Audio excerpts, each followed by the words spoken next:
अस्सलाम वालेकुम and welcome to my YouTube channel. तो आप देख रहे हैं व्लॉग विद सिग्नोरा और अभी हम मौजूद हैं उमरकोट के एक गांव में जिसका नाम है शाहनवाज गोट। यहाँ पे हम आपको पहले भी लेकर आए हुए हैं और हमने आपको दिखाई थी यहाँ की फसलें और उनकी अपडेट्स। तो अभी हम दिखा रहे हैं कि हमारा एक्सपेरिमेंटल जो मैंगो फार्म हमने लगाया था उसकी क्या ग्रोथ हुई है। और ये अभी ऑलमोस्ट 4 साल के हो रहे हैं क्योंकि ये एक्सपेरिमेंटल हैं और ये छोटे कद के हैं मैंगो वाले प्लांट्स। अच्छा नाजरीन, उससे पहले आपको बहुत बहुत ईद मुबारक। ये तो मैं कहना ही भूल गई थी। तो नाजरीन, ईद के इस मुसर्रत मौके पर आप सबको मेरी तरफ से बहुत बहुत ईद मुबारक। तो चले जी, coming back to the point. तो ये वो पौधे हैं हमारे जो कि अभी 4 साल की ये जिनकी हो रही है और ये छोटे हैं और ये आगे से ऊपर से फैलेंगे। तो अभी इसकी माशाल्लाह से बहुत हेल्दी ग्रोथ हो रही है। कुछ पौधे नहीं हुए थे क्योंकि यहाँ पे गर्मी और सर्दी बहुत ज़्यादा शिद्दत से मौसम हो रहा था, तो उसकी वजह से बीच बीच वाले पौधे हमारे जल गए थे। इस पौधे को लगाने की खासियत ये है कि ये पेड़ कम जगह लेता है। बड़े जो हम पेड़ लगाते हैं उसमें अमूमन फासला बहुत ज़्यादा होता है और इन छोटे पेड़ों में ये करीब करीब लगाए जाते हैं, लेकिन इनकी ग्रोथ ऊपर से होती है, लंबे ग्रो नहीं करते हैं। ये वही जगह है जहाँ हम पहले भी आए थे। ये हमारा पुराना आबाई बड़ा आम का पेड़ है जो कि बड़ा मेमोरेबल है, हम हमेशा आपको बताते हैं। पीछे वही सूरज है जो गुरूब होने वाला है, हम आपको हमेशा यहाँ के मंजर भी दिखाते हैं। और एक खजूर की पीछे एक लाइन भी है दरख्तों की। हम जब भी यहाँ उमरकोट पर आते हैं और इस जगह पर अगर ना आए तो हमारा ये टूर अधूरा ही रहता है और ऐसा लगता है कि हमने कुछ भी नहीं किया। पीछे आप देख रहे हैं हमारे वही सारे आम के दरख्त हैं। अभी चूँकि गंदम की कटाई हो चुकी है, हम आगे भी आपको फिर अपडेट देते हैं। और व्यूअर्स, ये आम पर बूर भी आया है और अभी छोटी छोटी कैरियाँ भी लग गई हैं इस पे। और जैसे जैसे गर्मी बढ़ती जाएगी सीज़न में ये आम बड़े होते जाएंगे और फिर पकते भी जाएंगे। हम पकने से पहले उतार लेंगे। पीछे का भी हसीन व्यू।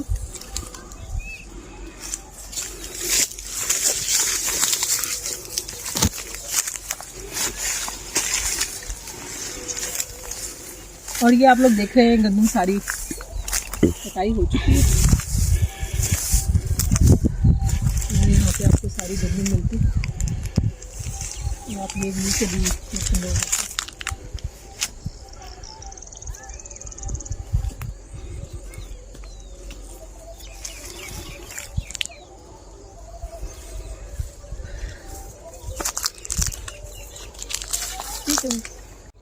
अच्छा जी, हमारे साथ मौजूद हैं अभी इस फॉर्म पे ये एडवेंचर करने वाले उस्मान नसीर साहब। ये आपको बताएंगे कि ये जो इन्होंने लगाए हैं आम के पौधे, ये मुझे प्लीज़ बताइएगा कि आपने क्यों लगाए हैं और इसकी क्या प्रॉफिट क्या है इसका लगाने का। ये नॉर्मली आम के पौधे हैं, मगर इसको यूँ कहें कि ये नया एक टेक्नोलॉजी है। इसको स्मॉल ट्री सिस्टम के तहत लगाया गया है, यानी कि इस पे हम पौधे की हाइट कंट्रोल करेंगे। और आप ये देखें कि 3 साल के होते ही इनमें ये पौधों में ना फल भी लगना शुरू हो गया है। मगर क्योंकि अभी ये टहनियाँ कच्ची हैं, ये फल हम इसको मैच्योर नहीं होने देंगे, उससे पहले इनको ज़ाया कर देंगे। तो ये क्योंकि ज़मीनें कम होती जा रही हैं और पॉपुलेशन और इसकी कंजम्पशन बढ़ती जा रही है आम की, उस चीज़ को देखते हुए ये पूरी दुनिया में जो है अब 1 एकड़ में ज़्यादा पौधे लगाए जा रहे हैं। तो आमतौर पे 1 एकड़ में 30 या 32 पौधे लगते थे, अब 1 एकड़ में 1300 पौधे लगते हैं। मगर हमने फिर भी थोड़ा इसको कंट्रोल किया है, हमने लगाए 900 पौधे 1 एकड़ में। अच्छा, ये बताइए कि कम जगह पे ज़्यादा पौधे लगाने के क्या क्या फ़वाइद हैं? इसके फ़वाइद ये है कि प्रोडक्शन उतनी ही आएगी जितनी बड़े दरख्तों से आती है, क्योंकि इसमें नंबर ऑफ़ प्लांट्स ज़्यादा है। मगर हाइट छोटे होने की वजह से ये मैनेजेबल है, यानी कि ऊपर ऊंचाई अगर आप इस दरख्त को दिखाएं तो इसकी हाइट बहुत ज़्यादा है, तो वहाँ से फल तोड़ने में मुश्किल होती है और अक्सर फल जो है हवाएं तेज़ चलने की वजह से गिर के ख़राब हो जाता है। छोटे पौधों में एक तो ये मसला नहीं होगा, दूसरा अगर कोई स्प्रे करनी होगी हमें तो वो इन पौधों पे आराम से हो जाएगी, उन पौधों पे मुश्किल होती है। इसी तरह इसकी जो बाद में हमें मैनेजमेंट करनी होती है, इसकी प्रूनिंग करनी होती है, कटिंग करनी होती है, वो इजी हो जाती है। इन बड़े दरख्तों की नहीं हो सकती। तो आपने कितनी जगह पे लगाया हुआ है? हमने लगाया शुरू में 2 एकड़ पे, जिसमें से काफ़ी पौधे इसमें से ज़ाया हुए। अगर ये हम फिर पूरे करेंगे इनके नागे, अगर एक्सपेरिमेंट ये बहुत अच्छा रहा है फ़िलहाल, और बस कुछ मौसमी तब्दीलियों की वजह से, बारिशें ज़्यादा होने की वजह से हमारे पौधे कुछ जल गए। अच्छा, क्लाइमेट चेंजेस का भी बताइएगा, क्योंकि हमने अभी रिसेंटली ये चीज़ अभी ऑब्जर्व की और पढ़ी भी है, और रिसर्चेस में भी ये साबित हुआ है कि जो एग्रीकल्चर लैंड है उसको लोग यूटिलाइज कर रहे हैं घर बनाने के लिए। इसके क्या नुकसान है, और क्या ये चीज़ यहाँ इस गाँव में भी हो रही है? नहीं, यहाँ अभी नहीं पहुँची वो कमर्शलिज्म।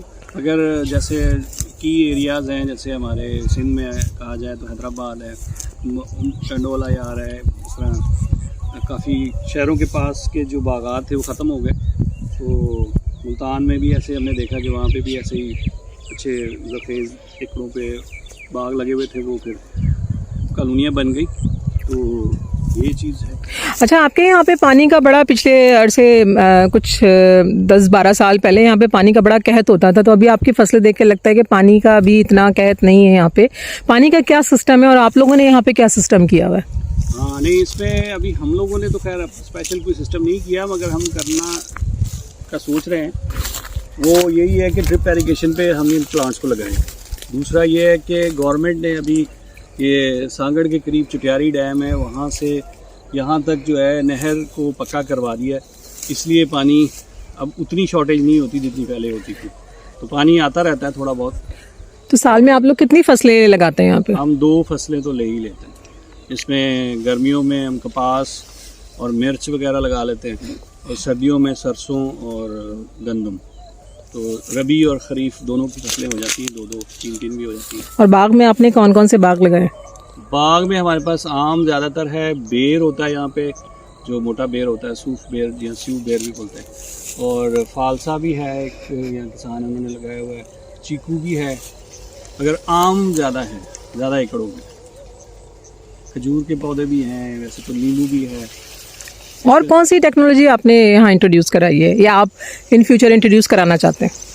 मैं तो बहुत चीज़ें इंट्रोड्यूस कराना चाहता हूँ, पर मुझे अगर अल्लाह ताला तौफीक दे, इसमें आम को लगाने के नए नए तरीके हैं, जिसमें ये देसी आम लगा के उसको बाद में हम कलम करें, और इसमें फिर ये कि ऑर्गेनिक तरीके से फार्मिंग करें, उसमें कम से कम फर्टिलाइज़र यूज़ करें, और फिर यही वाटर सेविंग टेक्नोलॉजीज़ हैं, जिसमें मल्चिंग है आपकी, और ड्रिप इरिगेशन के साथ साथ स्प्रिंकलर इरिगेशन भी इस्तेमाल करने का सोच रहा हूँ, और वाटर स्टोरेज के लिए भी कोई पॉन्ड वगैरह बना के उसको उसमें पानी सेव किया जाए, जो बारिशों में बहुत ज़्यादा पानी हो जाता है हमारे पास। फिर ड्रेनेज भी करने का यहाँ प्लानिंग है, बहरहाल अल्लाह तौफीक देगा। अभी आप लोगों का पानी का सिस्टम क्या है? हमारा वही रिवायती सिस्टम है कि वही नहर से खालों में पानी आता है, खालों से हम फ्लडिंग के ज़रिए देते हैं। आम के बाग के लिए हमने पहले इनकी ट्रेंचेस बनाई हुई थी, वो फिर गंदम जब बोई तो वो ख़त्म हो गई। अच्छा, सॉइल टेस्टिंग का आप लोग बता रहे थे कि सैटेलाइट, ये क्या तरीका था? ये मुझे भी और देखने वालों को भी बताएं कि किस तरह टेस्ट करवाया आप लोगों ने? बिल्कुल, ये एक वो स्टार्टअप था farmdar.com का, और उन्होंने ही अप्रोच किया था मुझे, तो वो हमने यहाँ पे टेस्ट किया। उसके रिज़ल्ट इतने एक्यूरेट नहीं थे, इसलिए फिर उस पर ज़्यादा रिलाई नहीं कर सके। फिर हमने फिज़िकल सॉइल टेस्ट भी यहाँ करवाया उसमें, और उनके सॉइल टेस्ट में वेरिएशन थी, डिफरेंस था। तो फिर हमने जो फिज़िकल सॉइल टेस्ट है उसको बेस बनाया, मगर ये आगे चल के थोड़ी टेक्नोलॉजी मैच्योर होगी, तो ये है कि सैटेलाइट से ही वो सॉइल टेस्ट करके यहाँ की प्लांट की सिचुएशन या न्यूट्रिशन वैल्यूज़ बता देते हैं हमें। अच्छा, हमने सुना है अभी 12 तारीख को यहाँ पे रेन का दोबारा से एक सिलसिला शुरू हो जाएगा, तो उसके लिए आप लोगों ने क्या प्रिकॉशनरी मेजर्स किए हैं? फ़िलहाल तो यही है कि गंदम को इकट्ठा करके रख देंगे, या कोशिश करेंगे कि जल्द से जल्द इसको थ्रेशर करके समेट लें, मगर मुश्किल है। तो फ़िलहाल यही है कि इसको इकट्ठा करके एक जगह पाइल अप कर देंगे, फिर जब बारिश अगर हो गई उसके बाद फिर धूप लगेगी। तो ये जो तूड़ी आप लोगों की रह जाती है, इसको आप लोग क्या करते हैं? तूड़ी बेच देते हैं अमूमन, अगर हमारे अपने जानवर हैं तो इसलिए हम वही इस्तेमाल करते हैं जानवरों में। चलें जी, फिर थैंक यू।